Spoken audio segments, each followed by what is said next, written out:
மங்கை எழுந்திருந்து பிளாஸ்டிக் வாளியை எடுத்துக்கொண்டு வாசலுக்கு போனாள் என்றுதான் சொல்ல வேண்டும். வராந்தாவிலிருந்த தென்னை விளக்கு மாற்றால் வரட்டு வரட்டு என பெருக்க தொடங்கினாள். 2 நிமிடத்தில் வாசல் பளிச்சென்று ஆனது. வளைவுகளுக்கு ஏற்றவாறு இயங்கிய கைகளிலிருந்து அழகான கோலம் உதிர்ந்தது. அதுவும் கண்களில் ஒற்றிக்கொள்வது மாதிரி இருந்தது. பார்வதி ஞாபகம்தான் வந்தது. சங்கரலிங்கத்துக்கு ஒரு முறை நெஞ்சுக்குழி ஏறி இறங்கியது. மங்கை வந்த 2 மணி நேரத்தில் அவரிடம் தோன்றிய முதல் இயக்கம் வாசல் பெருக்கியதுதான். உடன் அழைத்து வந்திருந்த பேரன் பிரசாத் மட்டும் வாய் ஓயாமல் பேசிக்கொண்டே இருந்தான் என்று தான் சொல்ல வேண்டும். மதியம் சாப்பாட்டை முடித்துவிட்டு சற்று நேரம் அயரலாம் என நினைத்த போதுதான் மங்கையின் ஹாரன் சத்தம் கேட்டது. பிரசாத்தும் உடன் வந்திருந்தான். முகம் வாடி போயிருந்தது.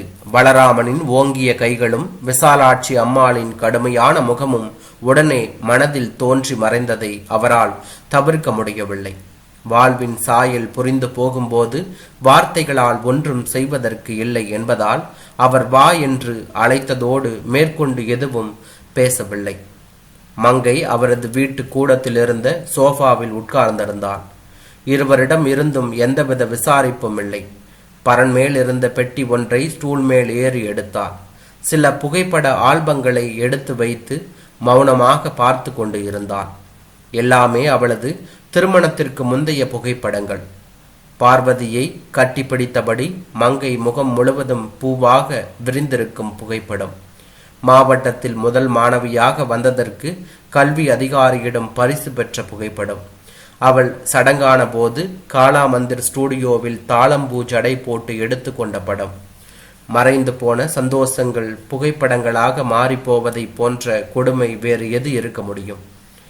மங்கை வீட்டில் அவளது திருமணத்திற்கு முந்தைய புகைப்படங்கள் எதுவும் இல்லை. பலராமனும் மங்கையும் எடுத்துக்கொண்ட பிரத்யோக மார்பளவு புகைப்படம் மட்டும்தான். படம் கழுவி லேமினேட் ஆகி வருவதற்குள் பலராமன் வீட்டு தோட்ட கிணற்றில் குதித்து விட்டாள் மங்கை. பக்குவமின்மையா பழக்கமின்மையா எல்லாமே விட்டு போனதா தெரியவில்லை. அவளது இந்த முடிவு பலராமன் வீட்டில் அவளை மேலும் மேலும் சிறுமைப்படுத்த ஒரு காரணமாகிவிட்டது. நீ இப்ப போடுறது அம்மாவோட ஸ்பெஷல் கோலம் இல்லையா மங்கை? மங்கை ஒரு நிமிடம் வாசலில் போடப்பட்டு இருந்த கோலத்தில் லயித்திருந்தான். அவங்க வீட்டில் இப்பெல்லாம் 5 புள்ளிக்கு மேலே கோலம் போடுறதே இல்லை. மாமியாருக்கு அது வேற ஆத்திரம். டிவி சேனல்காரங்க படம் பிடிக்க வர்றாங்க, கோலம் போடு, நீ தான் ஆர்ட் ஒர்க்கில் டிகிரி வாங்கினவளாச்சேன்னு பிடுங்கி தள்ளினாங்க. முடியவே முடியாதுன்னுட்டேன். ஏச்சுன்னா ஏச்சு, அப்படி ஒரு ஏச்சு. திருப்பி ஏச எவ்வளவு நேரம் ஆகும்? சங்கரலிங்கம் அலமாரியில் அவரது மருந்து பெட்டியில் மாத்திரைகள் இருக்கிறதா என உறுதிப்படுத்தி கொண்டார். இன்று இரவு தூக்க மாத்திரை இல்லாமல் தூங்க முடியாது. மங்கை அடுப்படியை சுத்தம் செய்ய தொடங்கினாள் என்றுதான் சொல்ல வேண்டும். தாறுமாறாக கிடந்த பாத்திர பண்டங்களை சீர்படுத்தினாள். பால் டபரா திறந்து கிடப்பதற்கு சத்தம் போட்டாள். 4 வீடு தள்ளி ஐயர் மாமி வீட்டிலிருந்து 1/2 லிட்டர் தோசை மாவி வாங்கி வந்தாள். ஜுயிங்கம் மென்று நிழல் போல தொடர்ந்து போன பிரசாத் பிளாஸ்டிக் கூடையில் வெங்காயம், பச்சை மிளகாய், கறிவேப்பிலையுடன் வந்தான். இன்னைக்கு சாயந்தரம் வெங்காய ஊத்தாப்பம் என்றாள் மங்கை. ஐய என்றான் பிரசாத். மதியம் சோத்துல தயிர் பிணைந்து சாப்பிட்டால் போதும் என்று இருந்த சங்கரலிங்கத்துக்கு மங்கையின் வரவும் வெங்காய ஊத்தப்பமும் அதிகம். இத்தனைக்கும் சங்கர் நகருக்கும் மரபனேரிக்கும் எவ்வளவு தொலைவு இருக்க போகிறது? உள்ளூரில் பெண்ணை கட்டி கொடுத்ததற்கு பார்வதி தான் மிகவும் சந்தோஷப்பட்டாள். எல்லா சந்தோஷமும் 2 மாதங்களில் முடிந்து போனது.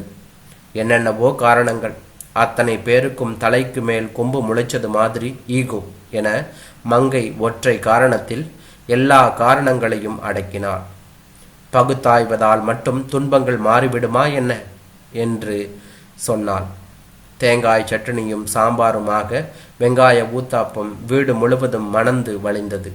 சங்கரலிங்கம் கூடுதலாக 2 ஊத்தப்பம் சாப்பிட்டார் என்று தான் சொல்ல வேண்டும். ரொம்ப நாளாச்சுமா நல்ல டிஃபனாக சாப்பிட்டு.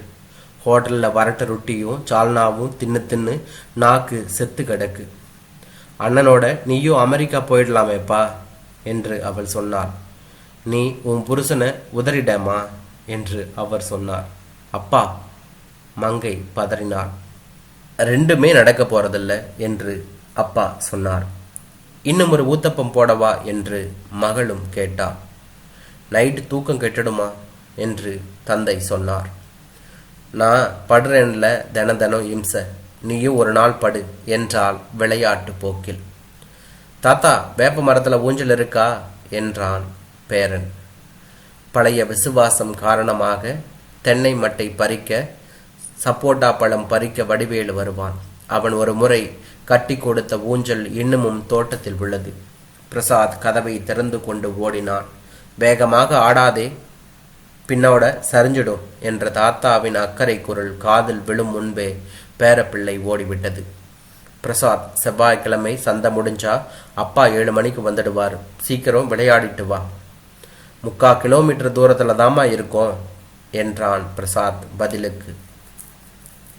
வாடா என் சிங்க குட்டி, 2ஆம் கிளாஸ் இன்னும் பாஸ் பண்ணல, உனக்கு எப்படி கண்ணு சரியா இவ்வளவு தூரம்னு சொல்ல தெரியுது என்று அவரும் கேட்டார். அது வேற ஒண்ணும் இல்லப்பா, நான் பைக் ஓட்டிட்டு வரும்போது வண்டியில என் முன்னாடி தானே நிக்கிறான், ஸ்பீடா மீட்டரில் 2 பாயிண்ட் கூடுறச்ச 1/2 கிலோமீட்டர் 3/4 கிலோமீட்டர்னு கணக்கு வச்சுப்பான் என்று அவளும் சொன்னாள். அட்ரா சக்க, இந்த காலத்து பசங்களுக்கு தான் எவ்வளவு எக்ஸ்போஜர் என்று அவருடைய தந்தை சொன்னார். ஆமா அப்பா, அம்மா மேல இரும்பு நாற்காலியை விட்டெறிஞ்சா அதை பார்க்குற அளவு எக்ஸ்போஜர் என்று அவளும் சொன்னாள். 4 மணி நேரம் கழித்து மங்கையர்க்கரசி வாய் திறக்கிறாள். சங்கரலிங்கம் நிராதரவான பெண்ணை பார்த்துவிட்டு, என்ன மங்கை நடந்துச்சு என்றார். பலராமனின் சகோதரி திருமணம், கொழுந்தனின் அடாவடித்தனம் என 100 காரணங்களுக்கும் மங்கைதான் நோக்கடிக்கப்படுகிறாள். மனிதர்கள் நேசிப்பதுதான் கடினமான விஷயம் போல என்று இருந்தது. இவனுக்கு அரை பரீட்சை நடக்குதுப்பா. பொழுதுனிக்கும் விளையாட்டு, டிவின்னு கவனம் சிதறும் 2 வயசு. காலையில் 10 மணிலிருந்து ராத்திரி 9 மணி வரைக்கும் என்னெல்லாம் சீரியல் ஓடுதோ ஒரு சேனல் விடாமல் மாமியார் பார்ப்பாங்க. சாடமாடையா சொல்லியாச்சு, டிவி கூட பார்க்க விடாமல் என் மருமவை செஞ்சுட்டான்னு இஸ்திரி போடுறவனிலிருந்து கக்கூஸ் கழுவ வர்ற வரைக்கும் பட்டியல் போடுவாங்க. 9 மணிக்கு மேலே தூங்கி வழிகிற பையனை தடுத்து பாடம் சொல்லி கொடுத்துட்டு இருக்க. லீபச்சார் கடையை மூடிட்டு வந்தவர் பெருசாக டிவியை ஆன் பண்ணினார். அதுவாவது பரவாயில்லப்பா, இவனை கூப்பிட்டு ஸ்டார் பிளஸில் ஹோம் அலோன் படம் ஓடுதுன்னு சொன்னார். அவன் படிக்கிறத விட்டுட்டு ஹாலுக்கு ஓடிட்டான். நான் பேய் பிடிச்சவ மாதிரி அலறனேன்.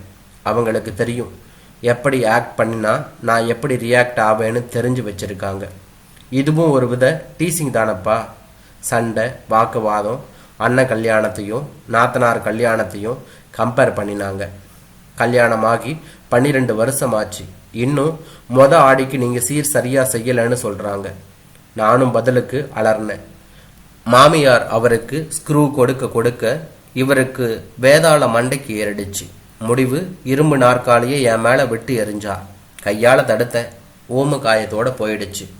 மங்கை இடது முழங்கையை காட்டினாள். லேசாக வீங்கி கண்ணி போயிருந்தது.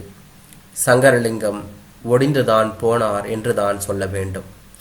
நான் வேணா வந்து பேசட்டுமா? சுரத்தே இல்லாமல் அவர் கேட்டார். உனக்கு என்ன மரியாதை கிடைக்கும் தெரியும்ல? என் மாமியாக்காரி உன்னை நிற்க வச்சு பேசி அனுப்பிடுவா என்று மங்கை அதற்கு பதில் சொன்னார். மங்கையர்க்கரசி கம்ப்யூட்டர் மானிட்டரை ஆன் பண்ணினாள். இன்டர்நெட்டில் தெரிந்த வெப்சைட்டுகளில் போய் பார்த்தார். சங்கரலிங்கத்தின் இமெயிலுக்குள் போய் பார்த்தார். அண்ணன் ராஜேஷ் அனுப்பியிருந்த இமெயில் பாதி சுய புராணமும் பாதி அவன் மகன் புராணமும் இருந்தது. அப்பாவை வருத்தி அழைத்திருந்தான் என்று தான் சொல்ல வேண்டும். நீ வேணா ராஜேஷ் கிட்ட போயிடேன்ப்பா, நான் இது மாதிரி உன்னை தொந்தரவு படுத்த மாட்டேன்.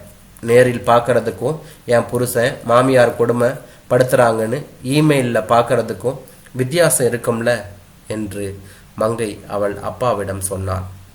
மணி 7 அடித்தது. பிரசாத், நல்லா இருட்டிடுச்சு, வா போகலாம், அப்பா வந்திருப்பார் என டெலிவிஷன் முன்னால் அமர்ந்திருந்த மகனை அழைத்தாள் மங்கை.